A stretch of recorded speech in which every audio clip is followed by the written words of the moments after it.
Hmm.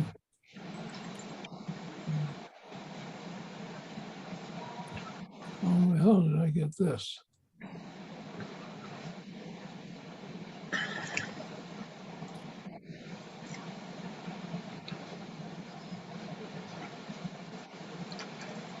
Welcome to the Global Justice Report, an online production brought to you by the Center for Global Justice.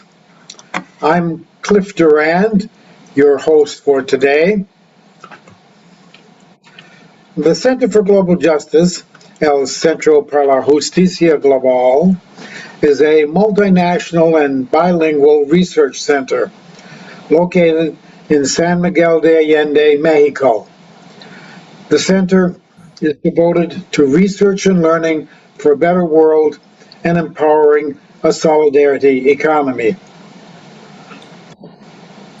Due to the pandemic, we had to discontinue our in-person events 2 years ago and instituted these online webinars.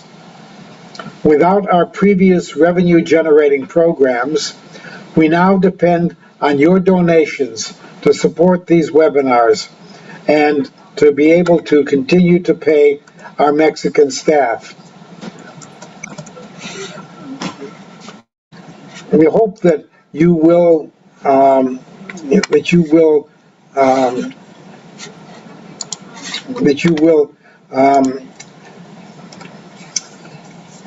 donate to the center. You can do so at our website at globaljusticecenter.org. Any amount would be welcome, but after 2 years with little revenue, we're running short. And so any donations, but especially substantial ones, would be greatly appreciated. Our speaker today is Jerry Harris.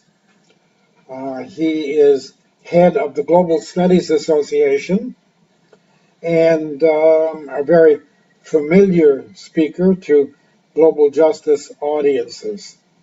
He'll be talking about ecosocialism versus ecofascism today. After his presentation, of course, the floor will be open for questions and comments. So, Jerry, take it away. Oh, well, I'd like to greet everybody who is Zooming in today. And this is going to be based on a paper I did recently, should be up on some UC Berkeley website at some point, and on ecofascism and ecosocialism.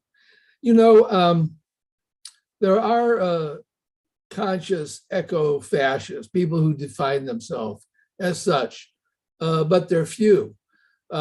It's interesting that the shooter in Buffalo, in part of his declaration, said this: "For too long, we have allowed the left to co-opt the environmentalist movement to serve their own needs, and presiding over the continued destruction of the natural environment through mass immigration and uncontrolled urbanization." So there's an eco-fascist for you. And of course, guys like Tucker Carlson, with their replacement theory, give you a quote: "Isn't crowding your country the fastest way to despoil it, to pollute it, to make it a place you wouldn't want to live?" And I think ecofascism is very closely tied to the question of immigration. But today, rather than concentrating on these sort of conscious eco-fascists, like also the shooter in New Zealand was an eco-fascist, I want to talk about its actually much deeper and widespread roots that are connected to neoliberalism, the evangelical movement, and as I said, immigration.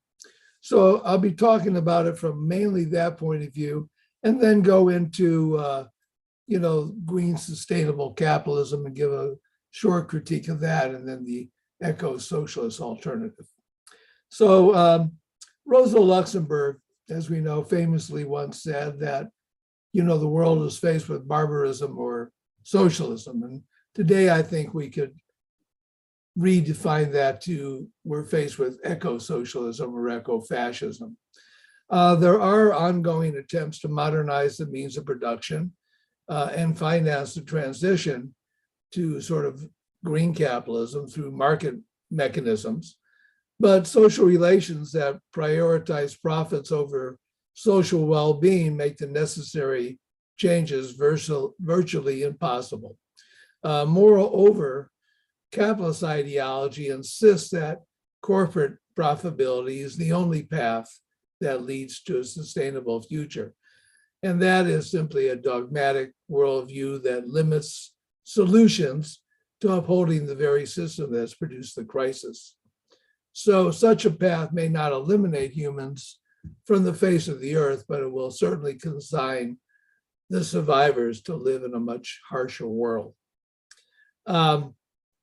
There's a lot of talk about stakeholder capitalism and social responsibility on the parts of market corporations. But I think the truth of the matter are in the words of Milton Friedman, who said, few trends could so thoroughly undermine the very foundations of our free society as the acceptance by corporate officials of a social responsibility other than to make as much money for their stockholders as possible. And I think that's the ideology that still holds for capitalism. The question on immigration, I think, is so important to this environmental question because the World Bank has predicted about 150 million climate refugees by 2050 and possibly 350 million by 2100. Today, there are about 80 million immigrants attempting to cross barbed wire fences and interned in camps around the world. And we know the political ramifications have been simply horrific.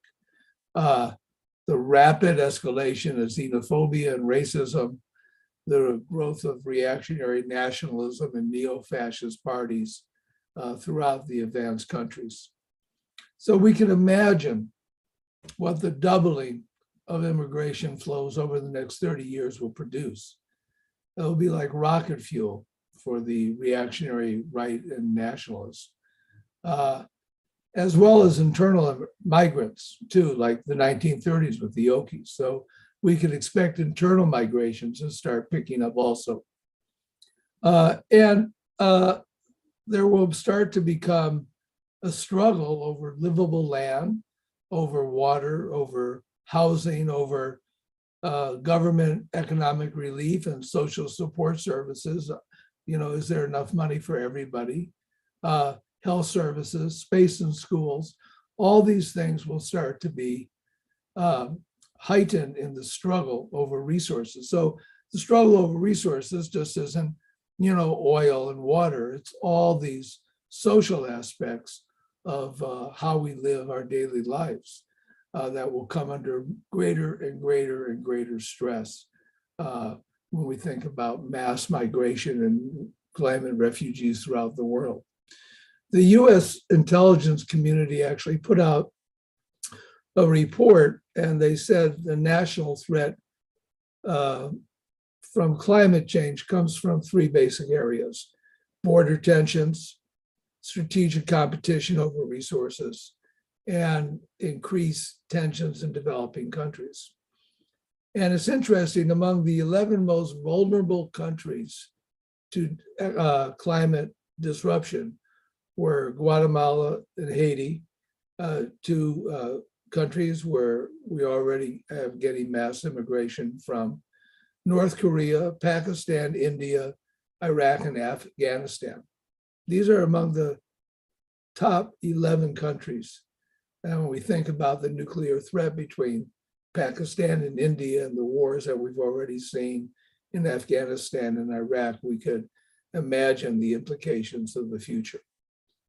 So I'm going to return to the question of neoliberal repression and materialism here and how it's connected to this whole thing of the environment and immigration.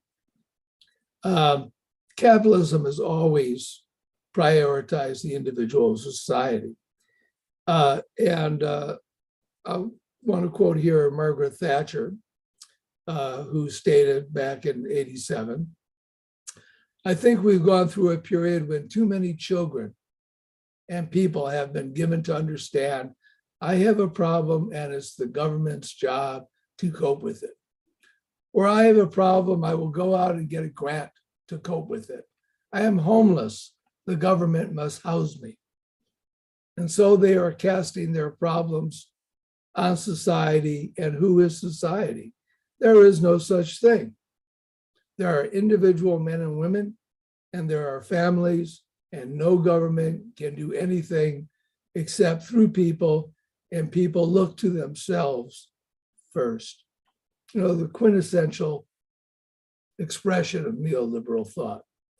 So notice that Thatcher chooses to single out children and homeless people first. But what's fundamental is the rejection of society that laid the basis for neoliberal ideology. And such a narrow and self-serving view of the world not only sets nation against nation, but families against families and individuals against each other. Within this ideology, there is no hope for a worldwide response to a planetary crisis. The hegemony of this thinking is why at the last world meeting, COP26, governments continue to confront the environmental crisis with market-centered solutions dependent on private property based on individual compliance. It's totally aligned with this neoliberal ideology. Now we know authoritarian capitalism is, of course, growing everywhere. But where I want to concentrate more is on the central role of materialism, consumerism, and individualism as the foundations of neoliberal culture. Freedom became equated with the individual choice as a consumer, right? And consumer replaced one's identity and one's obligation to country. The idea that all men were created equal was buried by neoliberalism and the culture of possessions, where possessions define who you are, where you stand in society. So how can we expect any level of individual sacrifice for the common good in such a culture? To ask Americans to give up driving large cars or eating massive amounts of red meat or to forego excessive shopping is to attack individual freedom. It triggers outrage on the part of millions of people. The repression of others is actually a more acceptable idea. People in the EU and US would rather build border walls than curb their energy and water use, much less share energy and water on an equitable basis with the world's poor. We could see this on display in the COVID crisis, where mask wearing, became a huge political issue, and people being attacked in markets or schools or on airlines. If people refuse to accept common responsibility for public health, how can we expect them to accept planetary responsibility for the environment? This is the raw materialism for ecofascism. So let's turn to neoliberalism, neo-fascism, and its connection with religion, not only materialism, but evangelicalism. So the Protestant Revolution obviously played a fundamental role in the capitalist revolution and how it approaches thinking about the world. And evangelical Protestantism espouses that the market is an instrument designed by God to reward the righteous and Christian behavior. And poverty is the fault of the individual in a slothful life. This is the pillar of neoliberal social philosophy. Perhaps the most dangerous aspect of this is the dominationist theocratic trend of Christian Reconstructionism. So I just want to quote a little bit from their thought. One of their major thinkers, Reverend George Grant, wrote a book in which he said, "World conquests, that's what Christ has commissioned us to accomplish. We must win the world with the power of the gospel, and we must never settle for anything less. Thus, Christian politics has as its primary intent the conquest of the land, of men, families, institutions, bureaucracies, courts, and government for the kingdom of Christ." Reverend John Rushdoony, who was a chief founder of Christian Reconstructionism, he argues for an absolutist reading of the Bible, which includes punishment for such, up to including the death penalty, for things like abortion, gays, and disobedient women. The Enlightenment and liberal democracy is seen as anti-Christian, and he asserts that the Bible is the ultimate test of scientific truth. So ideas rejecting environmental science, stating facts are false news, and believing political opponents deserve repression all flow easily from such beliefs. They lead right to neo-fascism, theocratic fascism. And moral conviction in studies is an essential element in supporting violence. And when such morality springs from a fundamentalist religious belief, which is tied to nationalism and the protection of white supremacy, you have the justification for fascist violence. Now, evangelic views on the dangers of other religions, particularly Islam, bonds evangelical to far-right nationalists. And Samuel Huntington, of course, clash of civilizations. And so the wars in Iraq and Afghanistan become Christian wars against Islam. As Huntington said, and don't forget that this guy taught at Harvard, Anglo-Protestant culture and the creed it produced came under assault by the doctrines of multiculturalism and diversity, the rise of group identities based on race, ethnicity, gender, over national identity. These were the threats. The impact of transnational cultural diasporas, the expanding number of immigrants with dual nationalities and dual loyalties. All these things, Huntington, were threats to Protestant Anglo culture. So anti-immigration xenophobia is a common element that ties together neo-fascists and reactionary nationalists in every country. Just to add just a little more to it, let me quote from Patrick Buchanan, who probably most of you are familiar with to one extent or another. This, excuse me, this is from one of his books. There are thus deep differences in attitudes towards America between old immigrants from Ireland and Italy and Eastern Europe and today's immigrants from Mexico. Mexicans not only come from another culture, but millions are of another race. Unlike immigrants of old who bid farewell forever to their native lands, Mexicans have no desire to learn English. Rather than assimilate, they create little Tijuanas in US cities. They are creating a Hispanic culture separate and apart from America's larger culture they are becoming a nation within a nation. So again, racism, immigration ties to neo-fascism and the question of immigration exploding under the environmental crisis that is coming at us full force. So this, of course, is connected to the Great Replacement and the reconquest theories pushed by, Tucker Carlson and Lou Dobbs. The reconquest theory claims that an army of immigrants schemed to occupy the US Southwest and give it back to Mexico.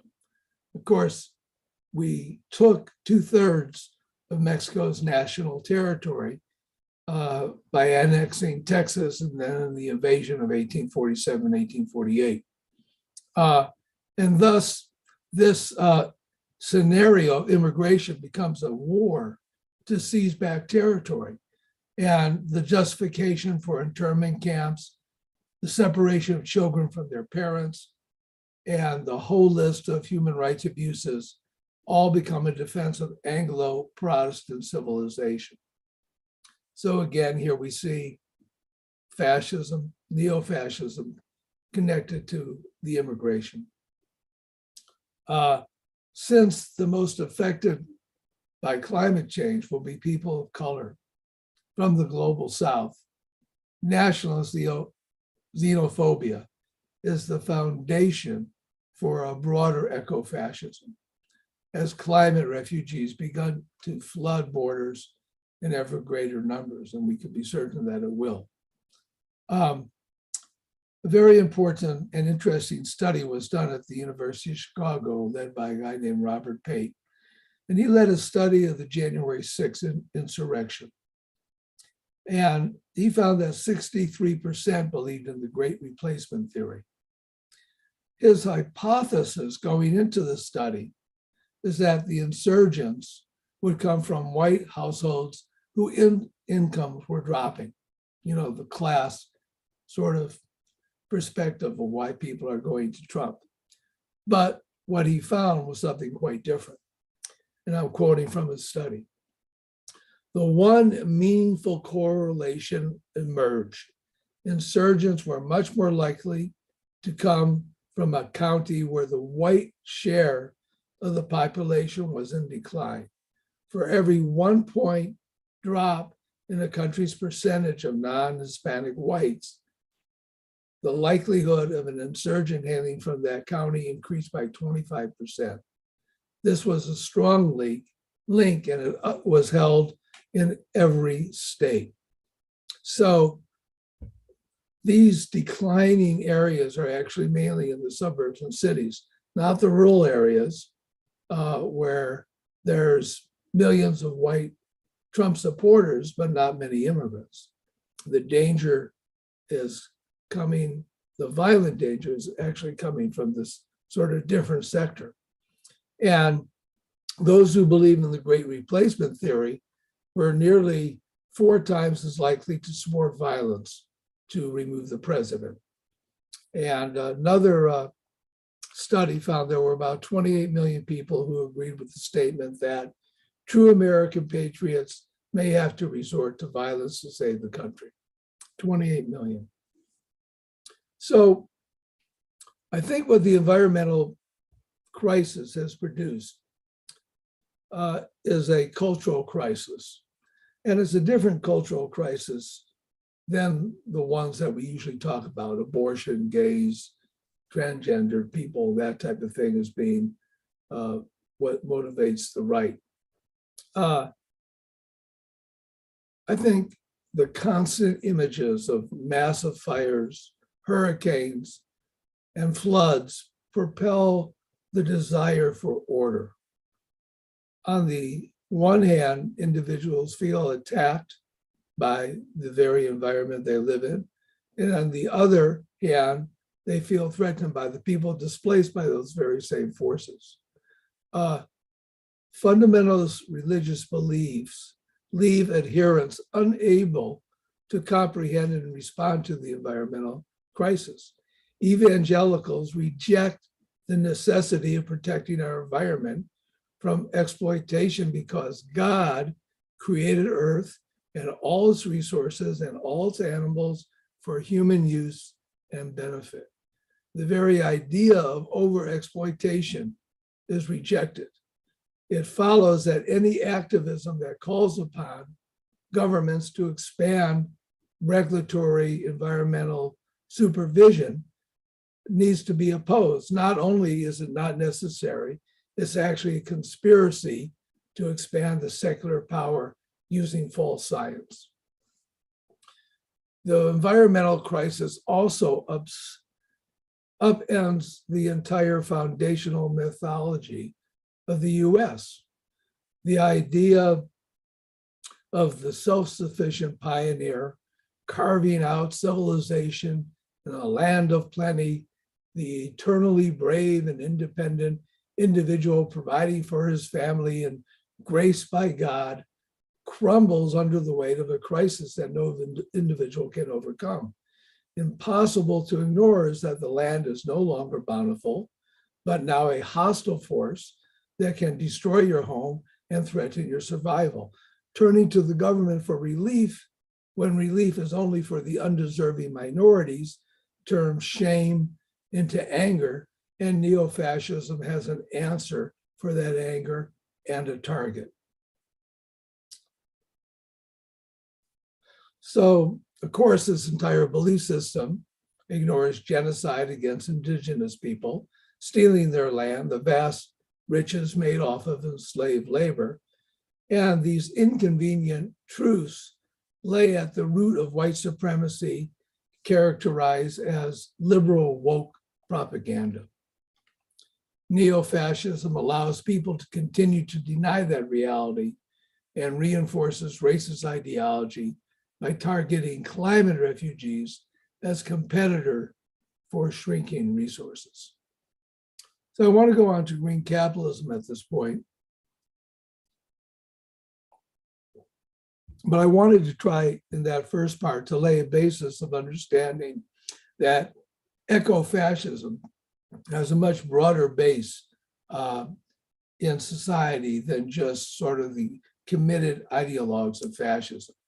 You know, it's deeply rooted to materialism, consumerism, evangelicalism, and the ideologies that flow out of these things. So what about green capitalism? There are important sectors of the ruling class that want to and believe it's totally necessary to modernize the means of production, particularly in energy, transportation, infrastructure. This offers a new round of historic accumulation. Corporations that lead these change will be the dominant, profitable monopolies of the future with control and ownership of the key technologies. And all this is to be carried out through market mechanisms and take us to zero net in 2050. I mean, that's their view of how to get there. And yet, the Intergovernmental Panel on Climate Change has been telling us that we need the deepest, rapid, and far-reaching transitions in energy, land, urban infrastructure, transportation, building, industrial systems, et cetera, et cetera. I mean, this is from their report. In other words, the greatest and most rapid global transition in human history, which is, I don't think, going to be in any way possible to achieve within capitalism over the next 30 or 50 or 60 years. So how are we doing? Well, there are billions and now even trillions of dollars going into solar, going into wind, related green technologies, changes that will take us beyond gas-powered transportation, growing green investment products and stocks and bonds, et cetera. So green capitalism does offer us a transition, but one too slow and too little and too unequal to avoid massive human suffering. I mean, just today, the report came out that the carbon content on our atmosphere has reached the highest level in recorded history, 420 parts. I remember when 350 was supposed to be the mark that we weren't supposed to go beyond. Of course, massive human suffering has never been the primary concern of capitalism. We even might say that its success has been largely based on it. What we know for certain is that the poor will suffer most, the global south will suffer more than the north, and at worst, the rich will face some discomfort. A telling example of this problem for the green capitalist transition between market logic and is in the solar industry, which has gone through two major bankruptcies already. The main bankruptcies in the solar panel industry were caused by drops in prices. 60% a drop in the price for panels in 2011 and a 33% drop in 2017, in part caused by the rapid build out of capacity in China, which created overproduction. And this created many of the major solar corporations to go under and go into bankruptcy twice. And so we see that only under the logic of capitalism would a desperately needed technology produced in large amounts at a low price could cause bankruptcies.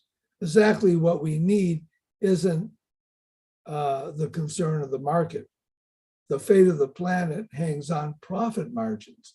If a company can't make enough money producing a commodity, it will go under, even though that commodity will help save the world's environment.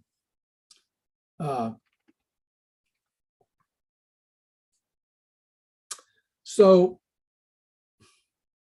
capitalists believe themselves, they believe that the drive for profits will result in producing what society needs, right? Whether housing, healthcare, or solar panels, except when it doesn't. When the logic of accumulation means people can't afford housing, can't afford healthcare, and solar panel companies go bankrupt. Planetary coordination and global industrial planning are beyond capitalist imagination or desire. A planetary crisis that affects every single life form on Earth depends on a planetary response, a planned and coordinated response, which is the hallmark of socialist economics. So let me go here into the last part of the talk on eco-socialist alternatives and the implications. An eco-socialist transformation of all major world economies will never happen in time to limit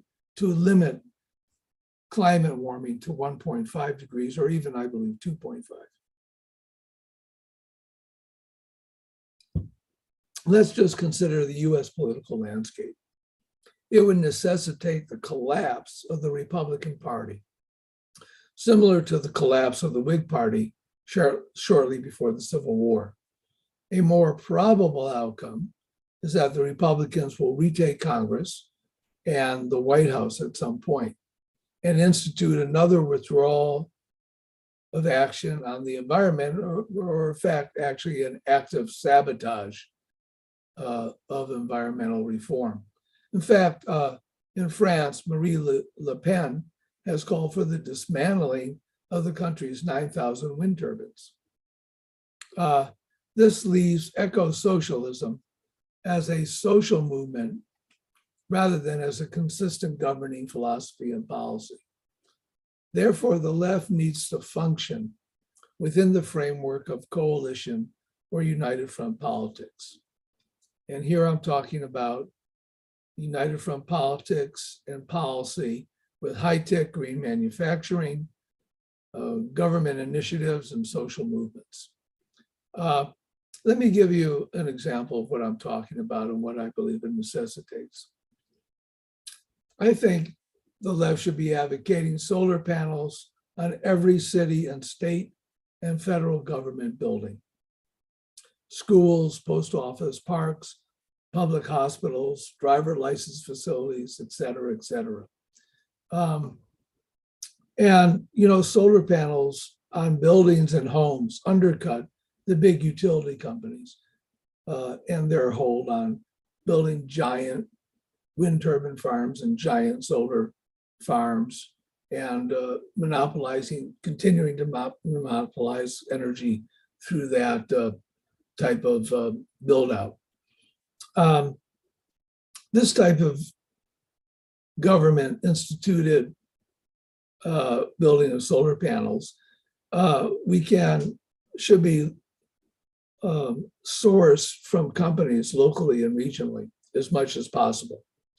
The government would guarantee the market, which is fundamental for building out any industry.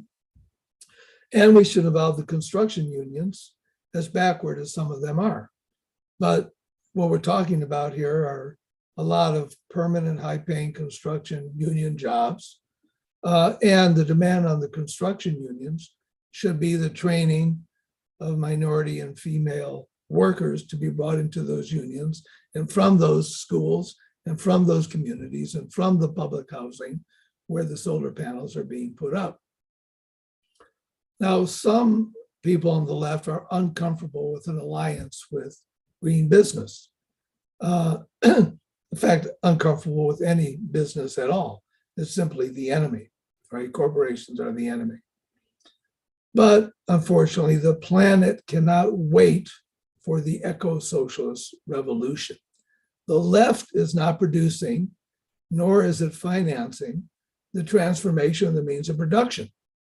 That's coming right now from sectors of the capitalist class.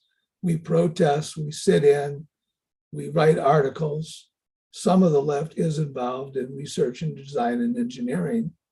But most of us are just yelling from the sidelines that the transformation has to take place. Who is actually building in the production facilities? Who's actually building the solar panels, building the wind turbines, doing the research, doing the engineering, doing the design, and financing it? It's not the left. It's not the Marxist left. It's not the anarchist left or any other parts of the left. It happens to be the sector of the capitalist class. And so we need to ally with those who are doing that type of work, not uncritically, thoughtfully, certainly, but we have to start thinking about what that means. And I think by demanding solar panels on every city and state government building is one way to start working on that, because that includes corporate, government, social movement alliances. We also, we also should start to think about organizing what I would call the environmental proletariat, based in high-tech manufacturing of green technologies and energy, as well as their suppliers and insulators and maintenance. And this sector of workers, this sector of the working class, may be as important to less strategy as mill and mine workers were back in the 1930s, where communists and revolutionaries and socialists would go into the steel mills and all the factories to organize. So this is a Gramscian strategy that can establish a counter-hegemonic force that can test with the eco-fascist project. And I think here we have to decide what is the main danger to the working class? What's the main danger to the planet? There is a dividing line, and we have to make some strategic choices and tactical choices around understanding that about how to organize politically. This counter-hegemonic force is one in which the eco-socialist left constitutes an important part of the green progressive hegemonic bloc. It's not talking about an eco-socialist society as of yet, basically a sort of a green social democratic society, but from that position, from that victory, if achievable, the eco-socialist left can proceed to organize for a fully eco-socialist society and one whose productive activities are in metabolic balance with our planet and a worldwide society that acts together to save humanity. So that's my presentation, and I'd like to open it up to comments and questions. Okay. If you are watching this on YouTube, you can get your question or comment to us by sending an email to me at global.justice.cliff@gmail.com, and I will pass your question on to Jerry here in the Zoom room. If you are in the Zoom room, however, you can, of course, ask your question directly by simply raising your hand or waving at me, and I'll call on you. Who would like to speak first?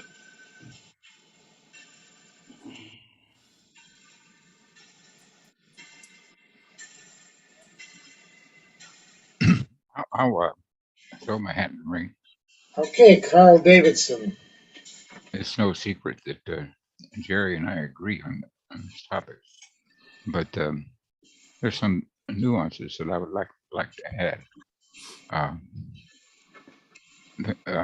There's definitely a sector of high road green capital that's interested in doing the right thing.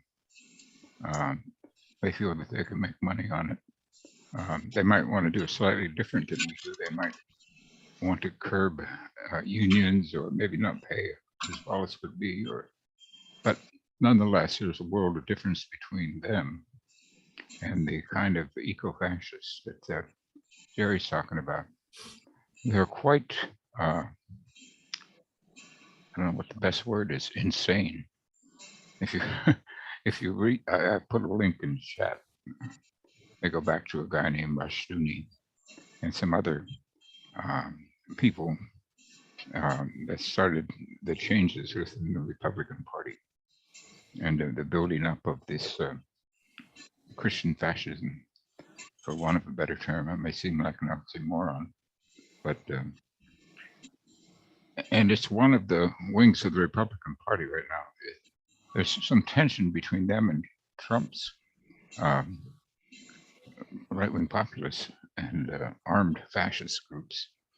For instance, they're partial to Pence, and as we know, Pence and Trump have had a falling out. But the most extreme wing of these people don't really care for any of them. They're revolutionaries, in a sense that they really want to overthrow the whole thing and prepare for this great tribulation, the second coming of Jesus and all of that stuff. And they're quite serious about it. And you can find it. There's going to be some violence in the next couple of weeks up in Idaho, where some of their armed groups are coming out to attack pride rallies. And they're attacking pride as the people who are as child molesters. Even though child molesters are almost all heterosexual, they decided to go after anything having. It's a lot like Putin and Russia. In fact, they share some of the same anti-gay, anti-enlightenment ideology. Here's one thing that concerns me: is that we put together a bill. It's now in Congress, HR 5241. I call it the Enabling Act for a Green New Deal. All the stuff that Jerry mentioned that we want to, that we'll need, solar panels, wave generators, windmills, all these things that we'll need have to be built here. And right now, the U.S. manufacturing's capacity can't handle it. It's because it's been distorted over the last, 50 years by a military industrial complex. if you're interested in buying weapons, we have the best in the world. You can buy those. But if you want a green energy manufacturing system, right now we don't have the capacity to build it. So this bill we come up with is we've gotten together with a number of manufacturers and labor unions and community leaders and local government people. And we're asking for 30 billion to be circulated among 20 different regional hubs to begin to enable the manufacturing component to be developed. Because as it stands right now, it can't handle the load. This is the good thing about it is that it gives us an opening to make a pitch to a number of labor unions who are at the moment are taking a very narrow view, just trashing anything that has to do with the Green New Deal. They're concerned with the immediate jobs on in front of their nose. They're not taking a long range view, at least some of them. But so that's a battle we have to wage. And I appreciate Jerry's framing this. He's done a very good job.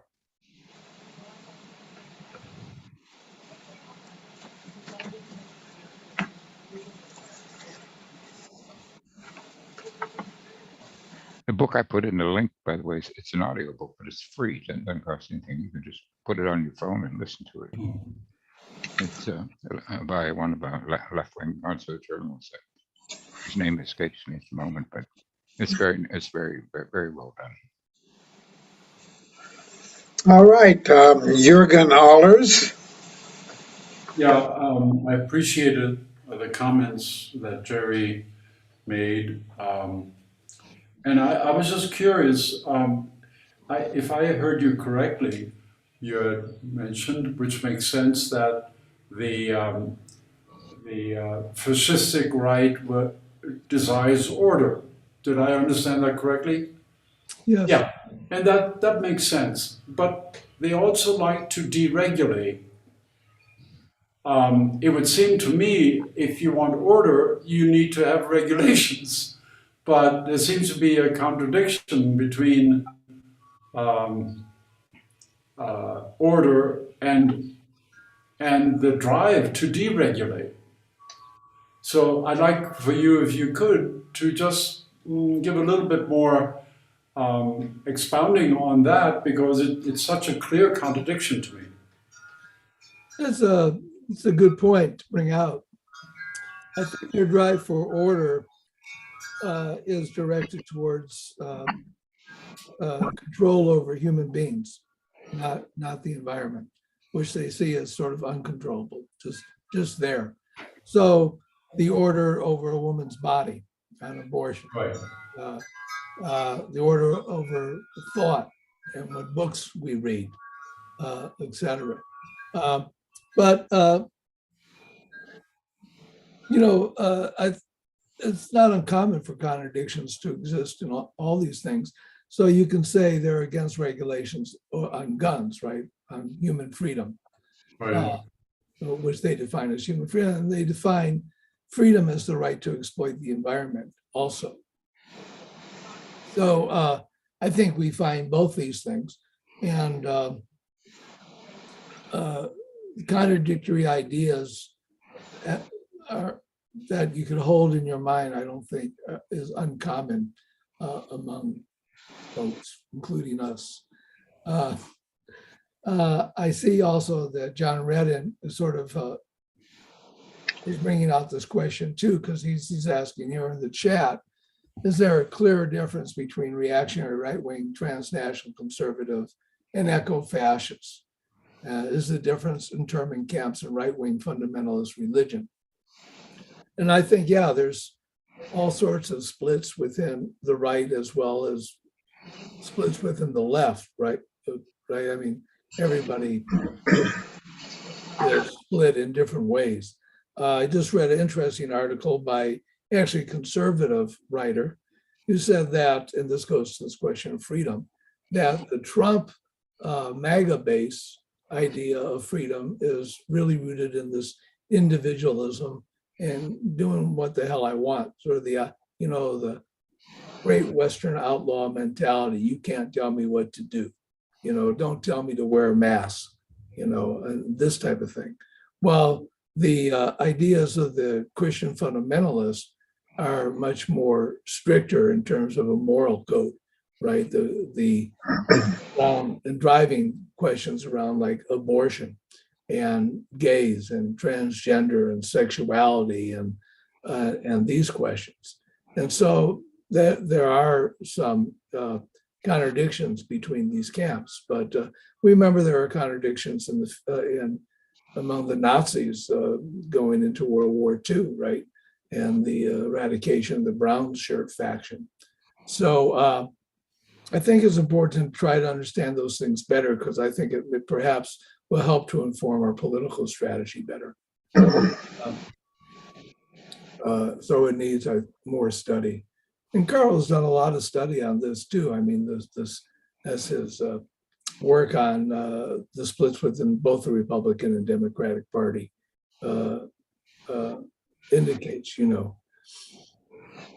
The interesting thing about Margaret Thatcher's point about there is no such thing as society, there's only family and individuals. Mm-hmm. I think people sometimes miss a point of hers. You know, they try to look at it simply as, you know, against regulations and for their businesses and so on. But what she's really saying is that there's no such thing as the common good. The common good is an illusion and a bad one for her. And as a result, there's no such thing as solidarity, unless it's just an evil plot of people who are misled by satanic forces. So the neoliberalism is not simply an economic philosophy. It has a cultural component that's underappreciated. It's really an attack on the common good. That's why you see them wanting to shut down public schools rather than to reform it. It's attack on the whole idea of solidarity. We have a whole generation of young workers who are in, you know, maybe 80 to 90% of the workforce who, in their own personal experience, have never had any experience of being in a union. They hear stories from their uncles and their grandfathers and so on. But in terms of real life, solidarity is buried. And Thatcher's point was to do precisely that, do away with the concept of the common good. And the common good is what we need to resurrect in order to win, you know, the survival of the habitat. The planet will thrive no matter what we do. What's really at stake is the habitat, whether it will sustain human life or not. Yeah, when I came across the full Thatcher quote, because I've always been familiar with the second half of it, there is no such thing as society. I found it really interesting that she chose to attack children and the homeless as burdens on society, as burdens on government. That, you know, really tells you where that whole ideology is coming from. I mean, if you don't have solidarity with children, my God. And I think we're seeing that right now in the gun debate with these horrific murders of more kids, and yet the Republicans won't move off their position on guns, you know. Oh, it's just part of the cost of freedom.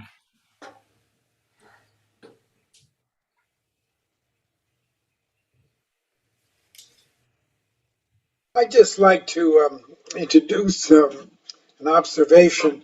One of the interesting points that you made, Jerry, was about how Trump supporters were more concerned about minorities moving into their neighborhood than they were about their declining income. That's really a very striking observation, but it points to one of the things that I think that Donald Trump understood quite well, that it was more status anxiety than downward economic mobility that was the basis of his support. Yeah, another thing that came out in PAP's report was that something like 40 or so percent of the people who were arrested, were small businessmen or women, small and medium sized, not the working class type folks, right? They were realtors and contractors and et cetera, which is, of course, the classic base, petty bourgeois base of fascism, and was for the Klan in the 1920s when the Klan, grew greatly in size at that point. So there's some really interesting things in that report, and shows why I think Carlson has latched on to the replacement theory so strongly, and why it has such a real following out there among people who see their neighborhoods changing and hate it and fear it. Some of that's a mile wide and an inch deep. I have some old high school buddies who are Trumpers, they're complaining about immigration. And so I said, what the hell are you complaining about? I said, they don't have hardly any immigrants in Beaver County, and, so, and you're all up in arms about it. I said, I tell you the truth. I think we should have 1,000 Mexican families brought into Beaver County, just get them out to the mall and let the churches take them from there and move them around, find some housing for them. The biggest resource we have in these deconstructed mill towns is cheap housing that nobody's living in. I said, you put all these Mexican families in there and you get your latte men on the streets and push carts, and within 10 years, you'll have a whole revival of the economy. I said, you've seen it before. Because if you can remember back when all the Italians came and all the Serbs came, that's what they did. That's our whole experience in economy has been waves of immigration that's helped us thrive. And so bring the Mexicans on, throw in some Haitians too for the minute. Anyway, that's the way I take it on. I just deal with it head on, because the things I just said are true. Well, here's a question from a YouTube viewer who asked, do you have any comment on the Green parties, especially in Europe, and neoliberalism, ecofascism, ecosocialism? This comes from Michael Kent. On the Green parties, there's quite a spread of thought and policy initiatives and ideology, I think, in the Green parties in the EU or broadly Europe and the US. There's in the German Green Party, there's physical conservatives. Which actually there used to be like a lot of Republican conservationists in America at one point, right? And I think in the US that the Green Party it has gone off track, really. I think,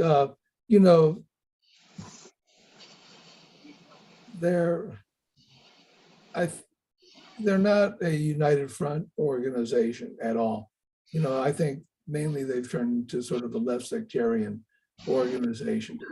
And I think they're not all that effective either, although I've voted for Green Party candidates many times. But I think the new organizations of young activists, like in the Sunrise Movement, are much more effective politically.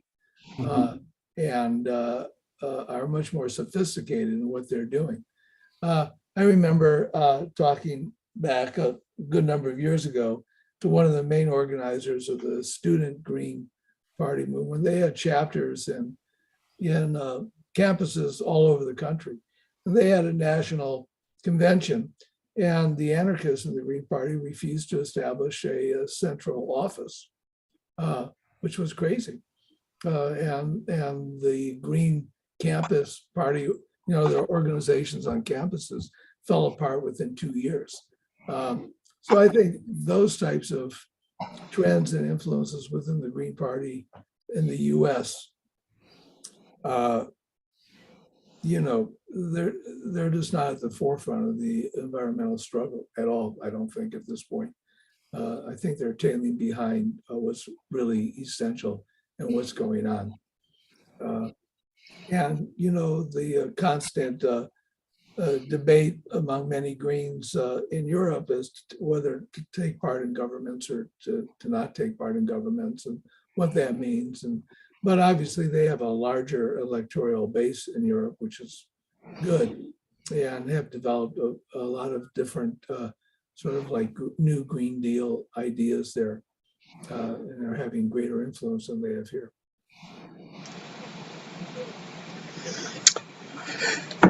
There is a question in the chat from Lila Walkman. Lila, do you want to present your question directly? No, that if you could read it, Cliff, that'd be great. Okay. She asked, I have a question about the intersection of white supremacy and anti-immigrant xenophobia. I agree that immigration is going to be a huge catalyst for increasing eco-fascist ideology and violence in the coming years of our ecological crisis. But America has significant racial diversity among its citizens. Do you think an eco-fascist reactionary front would feel compelled to reach across racial divides in order to build a base opposed to immigration? Or do you think racial diversity among Americans would have more of a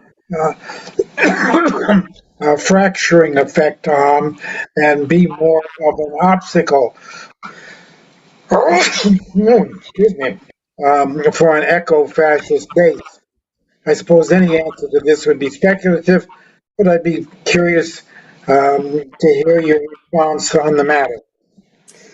Well, yeah, the great point. I talked in my presentation a lot about the connection to white supremacy and xenophobia and racism. The question that you're bringing up about will the eco-fascists sort of try to extend their base into like the Latinx and Black communities is an interesting one.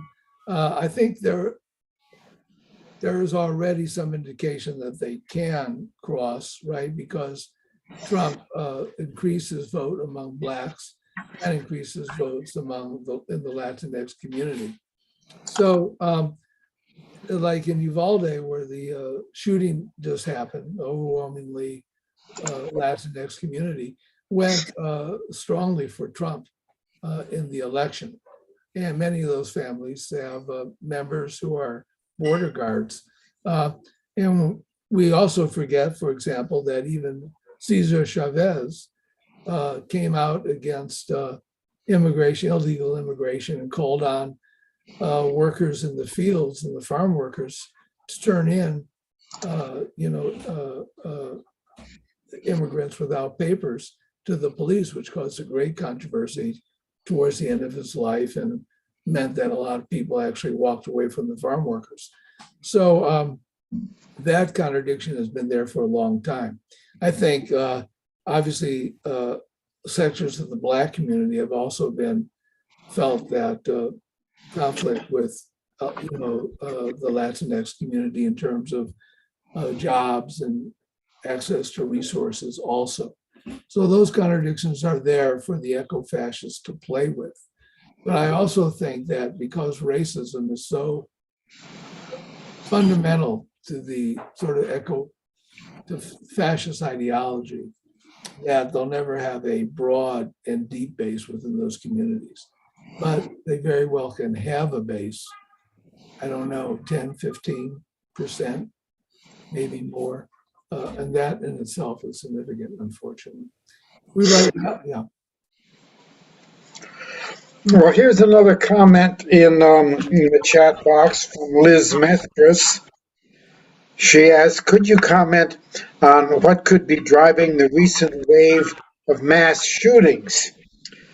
And also on the right-wing view of militarism.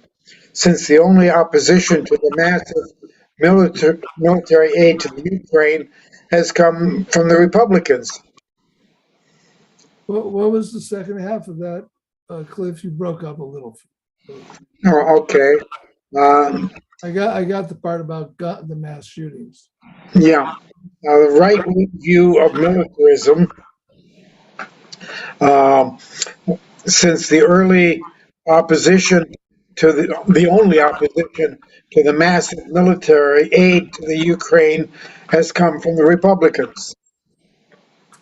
Well, I certainly don't have any answer to why mass shootings are just exploding all around us, except for the deep gun culture and frustration that people generally face, and the lax gun laws that we have that allow people to carry weapons, but the underlining, social environment, social psychological questions that underline it, I'll have to leave to other experts. As for Rand Paul's and a few of his cohorts, yeah, I mean, there is a sector of the Republican Party that have always been sort of isolationists. Buchanan, Pat Buchanan was an isolationist also. So they see no need to,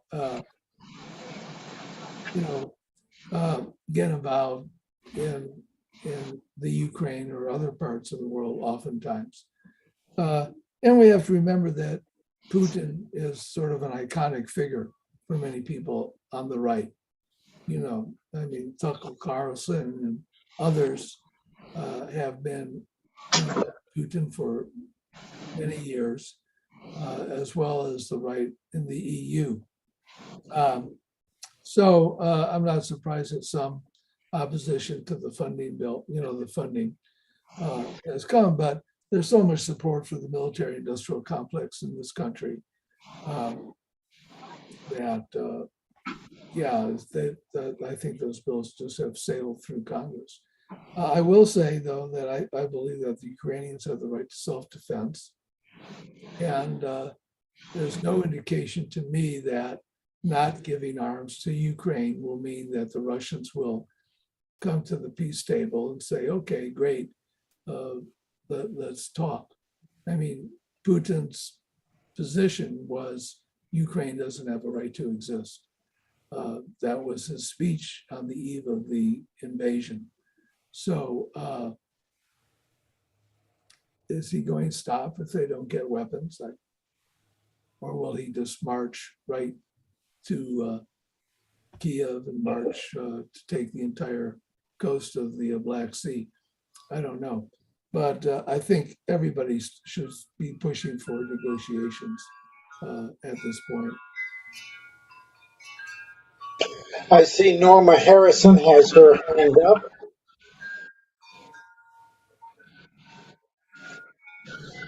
It's just a technical thing. Somebody said that they logged on late. I logged on late too. I made a mistake. And so I accessed at the bottom of the page of the computer connection, there's a more. It's on the same line. What is all that noise in the background? Does anybody have the slightest idea? God. Okay. So it says more, and within that is the option to read the closed captioning. And I think the closed captioning, I haven't had a chance to check on it, goes all the way back to the beginning of this whole session, and we'll recapture that 20 minutes that I missed in case anybody wants to access that information.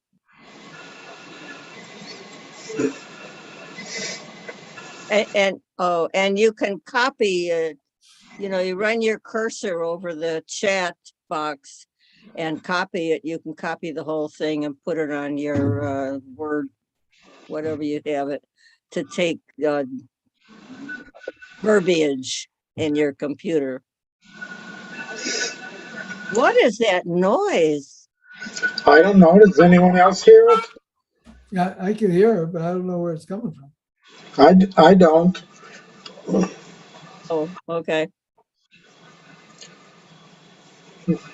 I I think it's coming from Cliff's computer. If you try. Oh, maybe that's why I don't hear it.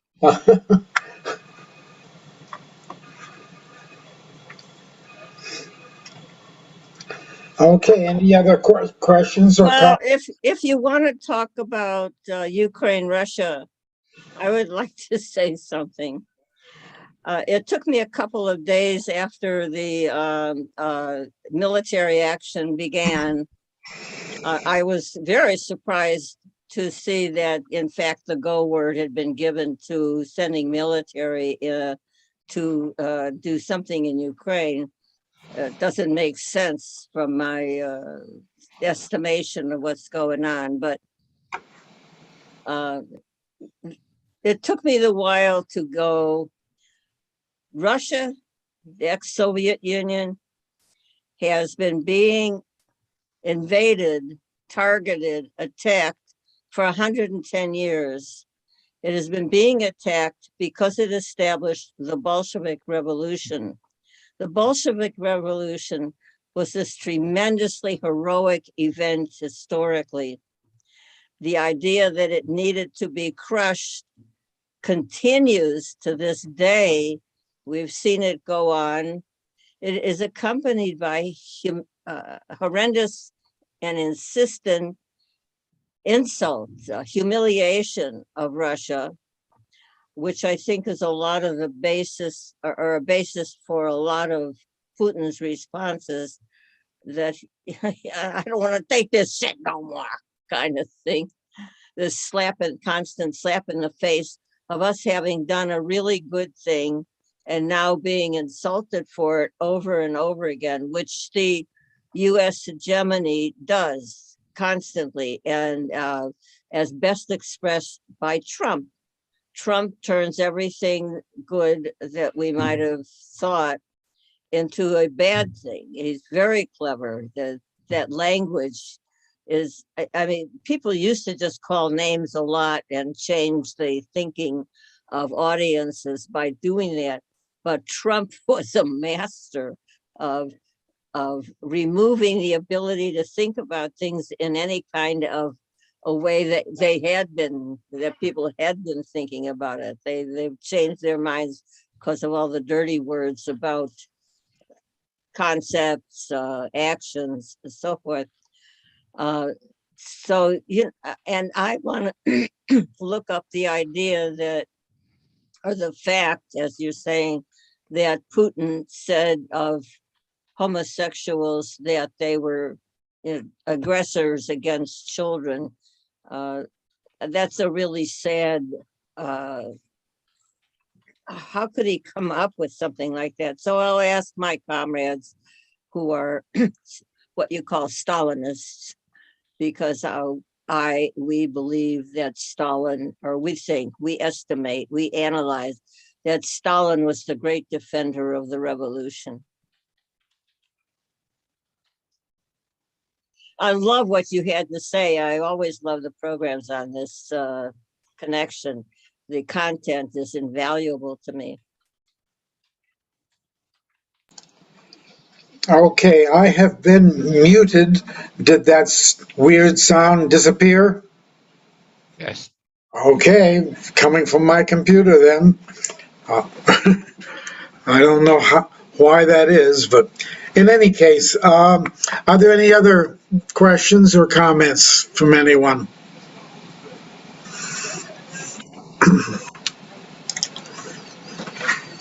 Well, if not, I'd like to thank Jerry Harris for an informative discussion, as always. I hope our audience enjoyed it as much as I did.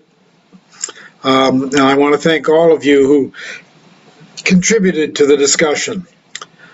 Today's webinar, as well as past programs, are available on YouTube, accessible from our website, www.globaljusticecenter.org.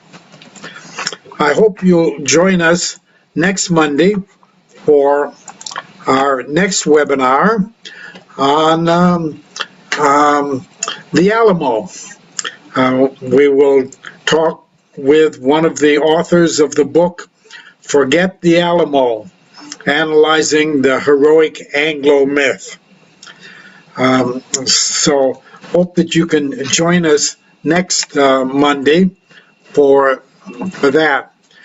And now let me thank our webinar team, Liz Mestras, Gregory Diamant, Roberto Robles, Olivia Canales, Bob Stone, Betsy Bowman, and myself.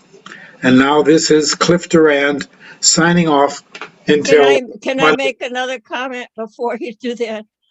You said Alamo, and I'm thinking back. I've been telling people, I just found out the United States bombed the United States in 1945 at Alamogordo, a fierce atomic bomb, one that flabbergasted the people testing, as it were.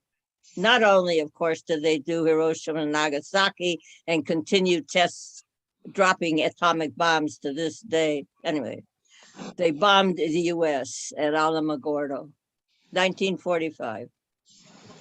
Oh, and that's because there were Democrats in charge. You know, talk about which party might be useful. And I do appreciate the idea of maintaining our people who are able to carry us past the onslaught of the climate change events that have been created. Thanks. Okay, well, thank you, and hope to see you again next Monday.